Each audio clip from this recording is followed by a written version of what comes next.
Assalamualaikum warahmatullahi wabarakatuh. Selamat malam. Di sini kami dari kelompok 5 dari kelas SIC 2023 akan mempresentasikan tentang jenis pengujian unit. Next. Nah, sebelum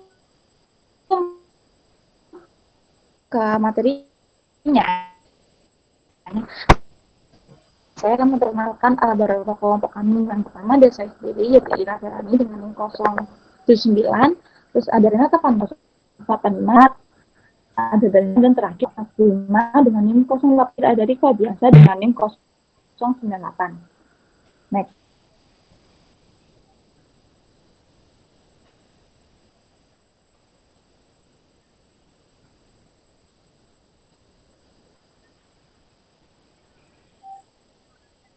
Tentang apa itu pengujian unit.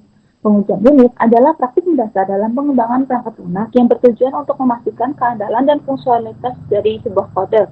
Dalam pengujian ini, setiap unit atau komponen perangkat lunak diuji secara terpisah untuk memastikan bahwa setiap bagian bekerja sebagaimana mestinya. Nah, pengujian ini dapat diklasifikasikan menjadi dua kriteria utama, yaitu dengan cara pelaksanaannya dan dengan strategi yang digunakan. Nah, pengompatan itu penting karena masing-masing jenis pengujian ini memiliki peran yang berbeda dalam memastikan perangkat lunak yang dikembangkan benar-benar tangguh dan bebas dari kesalahan sebelum diintegrasikan. Next.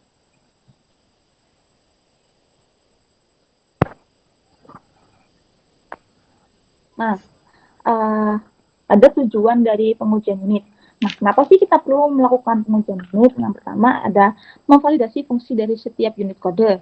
Yang kedua, ada mendeteksi bug lebih awal. Nah, pengujian itu uh, memastikan setiap bagian dari kode itu berfungsi dengan benar sebelum dikombinasikan dengan bagian lain. Sehingga itu kita bisa menemukan dan memperbaiki bug lebih awal. Uh, yang ketiga, meningkatkan kualitas kode. Itu karena setiap bagian yang diuji dengan baik, kode akan jadi lebih rapi, lebih mudah bicara dan lebih modular.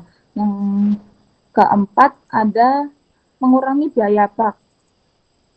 Nah, kalau kita menemukan bug setelah sistem selesai, maka perbaikannya akan jauh lebih sulit dan lebih mahal dibandingkan jika kita menemukan bugnya itu dari awalnya. Dan yang terakhir, mempermudah refactoring. Nah, ini tuh juga mempermudah kita ketika kita ingin memperbarui atau mengubah kode. Dengan adanya pengujian unit, kita bisa memastikan bahwa perubahan yang kita buat ini tidak merusak dari bagian program yang lain. Yang selanjutnya ada pentingnya pengujian unit. Yang pertama, mencegah masalah di tahap selanjutnya. Nah, pengujian ini membantu kita mencegah masalah yang besar di tahap selanjutnya. Kalau setiap unit sudah diuji, maka kemungkinan error saat integrasi itu bisa dikurangin. Yang kedua, meningkatkan kepercayaan diri developer. Nah, ini juga meningkatkan kepercayaan diri dari developer karena itu tuh bisa meyakinkan developer bahwa kode yang tulis itu bekerja dengan benar tanpa harus khawatir ada error yang tak terduga. Yang ketiga, nah, pengujian ini sangat mendukung pengembangan berkelanjutan karena bisa ada perubahan kode. Nah, ini yang terakhir menjadi dokumentasi perilaku kode. Nah, ini itu bisa berfungsi sebagai kalau misal ada orang lain ingin memahami bagaimana kode kita bekerja, mereka bisa melihat dari hasil pengujian ini yang sudah dibuat dari dokumentasi pengujian sebelumnya.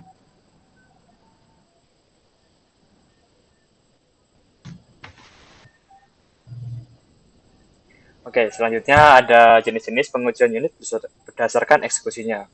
Kalau didasarkan dari eksekusinya sendiri, pengujian unit bisa dibedakan menjadi dua bagian, yaitu pengujian unit berbasis otomatis dan manual. Next. Yang pertama itu ada pengujian unit berbasis manual. Pengujian unit berbasis manual itu dilakukan secara langsung oleh penguji tanpa menggunakan alat otomatis. Penguji menulis dan mengeksekusi kasus uji secara manual, mengamati hasilnya, dan mencatat temuan yang didapat. Kelebihan dari pengujian unit manual yaitu yang pertama ada fleksibel dan mudah dilakukan.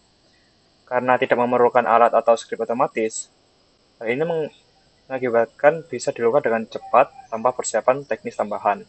Yang kedua yaitu lebih baik untuk kasus uji kompleks. Karena penguji dapat mengevaluasi hasil pengujian berdasarkan pemahaman yang lebih mendalam tentang sistem dan konteksnya. Ketiga, cocok untuk pengujian awal atau aplikasi kecil, yaitu berguna untuk tahap awal pengembangan atau proyek skala kecil yang tidak membutuhkan otomatis. Sebenarnya ada kekurangan pengujian unit berbasis manual. Yang pertama itu dia memakan banyak waktu. Karena setiap pengujian dilakukan secara manual, proses ini bisa menjadi sangat lambat, terutama untuk pengujian berulang. Yang kedua itu rentan terhadap kesalahan manusia. Karena pengujian ini manual, jadi penguji itu melakukan sendiri untuk menguji programnya. Hal ini mengakibatkan kemungkinan kesalahan dalam menjalankan atau mencatat hasil pengujian. Yang ketiga, sulit untuk replikasi atau pengujian berulang. Karena tidak seperti pengujian otomatis, pengujian manual ini tidak bisa dijalankan ulang dengan cara yang sepenuhnya konsisten seperti pertama kali diuji awal pengujian. Next. Nah, selanjutnya yaitu ada pengujian otomatis. Nah, pengujian otomatis ini merupakan pengujian yang ditangani menggunakan perangkat lunak, bukan proses manual. Nah, pengujian ini itu merupakan bagian integral atau internal dari pengembangan. Nah, dengan demikian itu metode ini menjadi bagian penting dalam strategi pengujian perangkat lunak modern. Pengujian unit otomatis juga lebih cepat, lebih konsisten, dan dapat diintegrasikan ke dalam proses pengembangan. Nah, selanjutnya yaitu ada keuntungan dari pengujian otomatis. Nah, pengujian otomatis ini memberikan manfaat bagi proses pengembangan perangkat lunak tentunya, menjadikan pilihan yang disukai oleh dengan dalam banyak skenario. Nah, yang pertama itu ada menghemat waktu dan sumber daya dalam jangka panjang. Karena penggunaan otomatisasi ini lebih menghemat waktu tentunya karena kita bisa mendeteksi bug itu lebih awal dan menggunakan sumber daya manusia itu nggak terlalu banyak juga. Yang selanjutnya yaitu tentang variabilitas yang disebabkan oleh faktor manusia dapat dihilangkan. Nah, pengujian otomatis ini menjalankan langkah-langkah yang sama dalam urutannya setiap kali dijalankan. Oleh sebab itu dapat menghilangkan faktor manusia dalam variabilitasnya. Nah, selanjutnya yaitu konsistensi pengujian yang andal dan dapat diulang. Nah, konsistensi pengujian ini, pengujian otomatis ini memastikan dan menjaga kualitas perangkat lunak. Hal ini juga dapat membantu dalam mendeteksi cacat dalam pengujian integrasi jauh lebih baik daripada mode manual. Nah, yang terakhir yaitu terintegrasi dengan metodologi pengujian perangkat lunak, yang dimana pengujian perangkat lunak ini ada seperti pengembangan berbasis pengujian dan integrasi berkelanjutan. Nah, integrasi ini menjadikan pilihan yang tepat untuk meningkatkan kualitas dan kecepatan pengembangan perangkat lunak secara keseluruhan. Nah, yang selanjutnya yaitu kerugian dari pengujian unit otomatis. Nah, meskipun memiliki alat yang bekerja tanpa unsur kesalahan manusia, kedengarannya menarik, tetapi ada juga beberapa kelemahannya. Yang pertama yaitu biaya awal itu mahal karena pengujian unit otomatis ini memerlukan waktu dan keahlian, terutama saat membangun kerangka pengujian unit yang komprehensif. Nah, selanjutnya yaitu proses unit otomatis dapat memakan banyak sumber daya yang dimana itu tidak dibenarkan untuk proyek dalam skala kecil. Biasanya ini digunakan untuk proyek skala besar.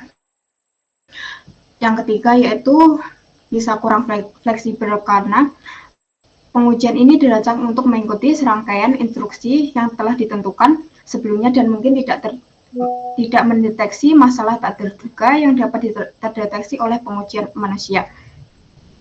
Yang selanjutnya yaitu perlu pemeliharaan yang rutin. Nah, pengujian otomatis ini memerlukan pemeliharaan yang rutin untuk mengikuti perubahan dalam perangkat lunak. Jika aplikasi berubah secara signifikan, pengujian mungkin perlu ditulis ulang atau disesuaikan yang dapat memakan waktu lebih banyak.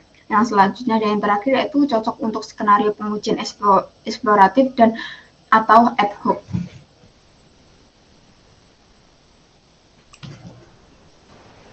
Di sini adalah white box testing atau juga dikenal sebagai transparan atau pengujian jelas. Metode ini berfokus pada pengujian suatu struktur internal atau cara kerja suatu aplikasi Bukan hanya fungsionalitasnya aja dalam pendekatan ini, penguji harus memiliki pemahaman tentang struktur kode internal serta keterampilan dalam pemrograman untuk merancang kasus uji unit atau unit test case. Metode ini sering dikaitkan dengan teknik pengujian unit yang digunakan dalam pengembangan perangkat lunak untuk memastikan bahwa setiap perangkat kode atau bagian kode berfungsi dengan yang diharapkan. Kelebihan dari white box testing adalah memberikan wawasan yang sangat luas terhadap struktur dan cara kerja internal suatu aplikasi.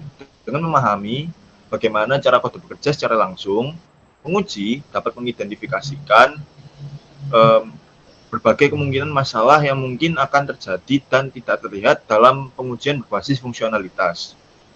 Yang kedua adalah mengidentifikasi jalur kode yang kompleks. Dalam proses pengujian perangkat lunak, banyak sekali jalur eksekusi kode yang bisa diambil oleh aplikasi berdasarkan input yang diberikan.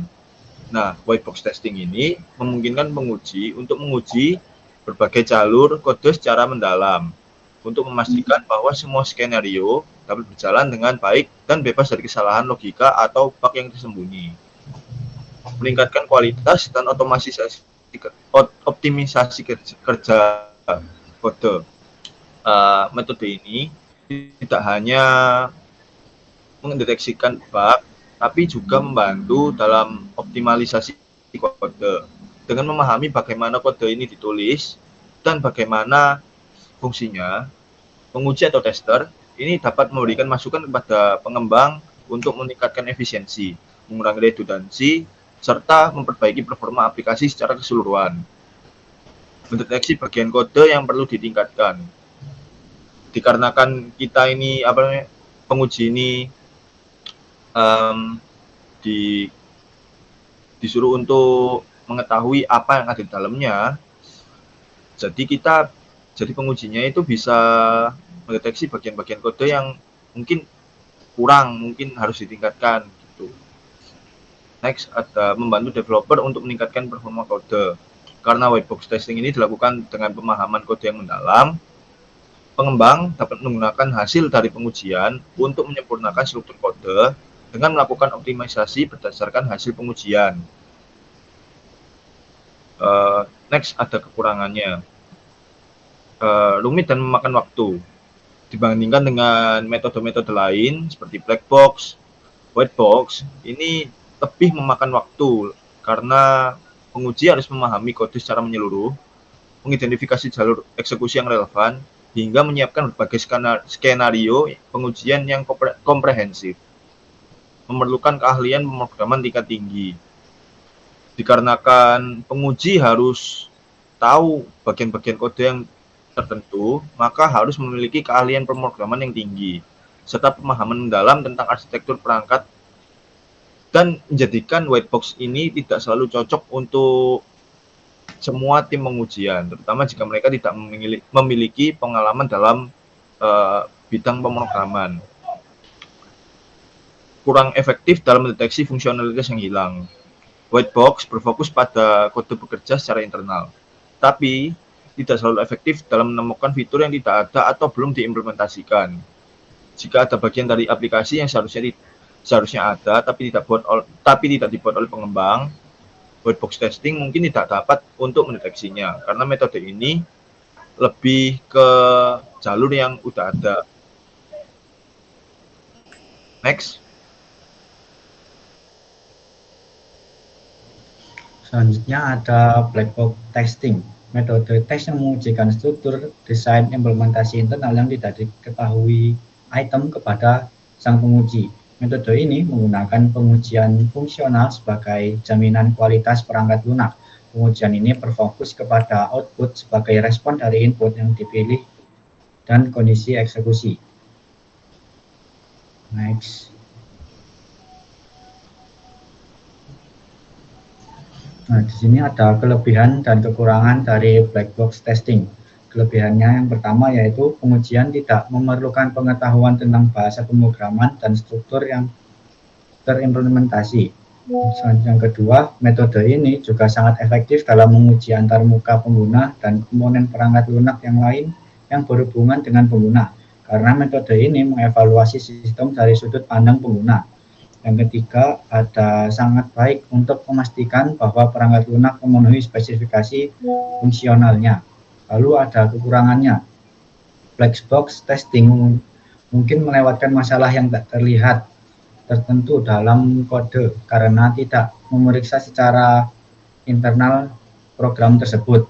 Yang kedua, kekurangannya yaitu memerlukan lebih banyak pengetahuan untuk pengujian back-end yang kompleks di mana pemahaman kode sangatlah penting. Next. Selanjutnya ada gray box testing, menggabungkan unsur dari kedua, white box dan black box metodologi pengujian. Hal ini memerlukan sebagian pengetahuan tentang cara kerja internal aplikasi dan berfokus pada penggunaan definisi antarmuka dan deskripsi tingkat tinggi lainnya tentang perilaku sistem. Contohnya dari pengujian ini ialah pengujian keamanan, domain bisnis, integrasi sistem, dan pengujian aplikasi web. Next. Nah, ini ada kelebihan dan kekurangan dari gray box testing. Kelebihannya yaitu sifat hibrida dari gray box pengujian itu yang terbaik untuk pendekatan yang lebih seimbang. Yang kedua, memungkinkan penguji merancang skenario pengujian yang lebih efektif. Ini memahami struktur internal sambil berfokus pada perilaku fungsional eksternal. Lalu ada kekurangannya, yaitu menjadi tantangan untuk diterapkan karena memerlukan keseimbangan yang baik antara pemahaman sistem tingkat tinggi dan terperinci. Selanjutnya ada tidak selengkap white box murni yang menguji dalam mengungkap masalah yang mengakar di dalam kode dari programnya. Mungkin cukup sekian yang materi yang kami sampaikan, kurang lebihnya mohon maaf. Wassalamualaikum warahmatullahi wabarakatuh. Waalaikumsalam.